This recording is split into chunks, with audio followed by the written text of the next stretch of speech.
Welcome to the Trump Breaking News Network, your daily source for up-to-the-minute Trump news. Join us today and every day. Here's today's news. This is TBNN. Trump, U.S. needs a good shutdown in September to fix this mess.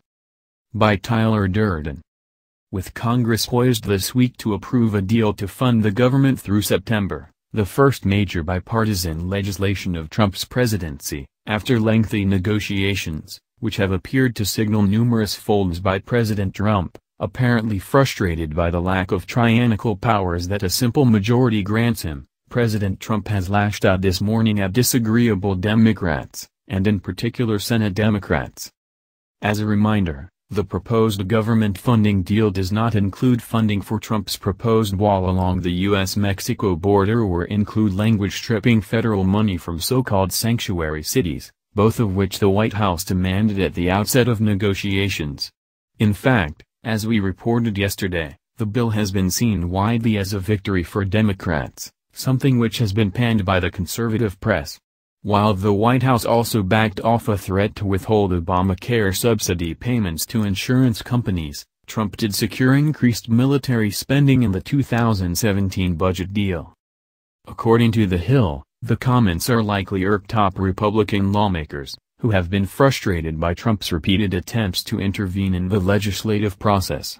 The businessman-turned-president, in turn, has vented frustration with the slow pace of work on Capitol Hill. "I'm disappointed that it doesn't go quicker," Trump told Fox News last week when asked about the Republican effort to repeal and replace Obamacare. Commenting on Trump's tweets, Citi asks rhetorically whether this could be a case of cutting one's nose to spite one's face. Potentially problematic when the nose in question is attached to the current administration. It seems counterintuitive that a sitting president would want a shutdown, unless he was to blame it on the opposition in order to force through reform, encourage a voter backlash. Bloomberg reports that the message appeared to encourage the Republican-controlled Senate to change rules that now require 60 votes to end a filibuster of legislation. Republicans reduced the threshold to 51 votes for Supreme Court nominees this year and could do the same for legislation with a simple majority vote. USD does not seem to have reacted to the president's tweet, "It can't every time, after all," which may just be more political maneuvering rather than a signal of intent.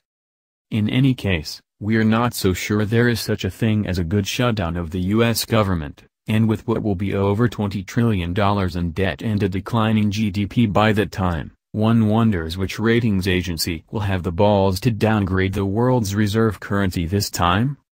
Meanwhile, it did not take long for Trump to get a response. Democratic Re.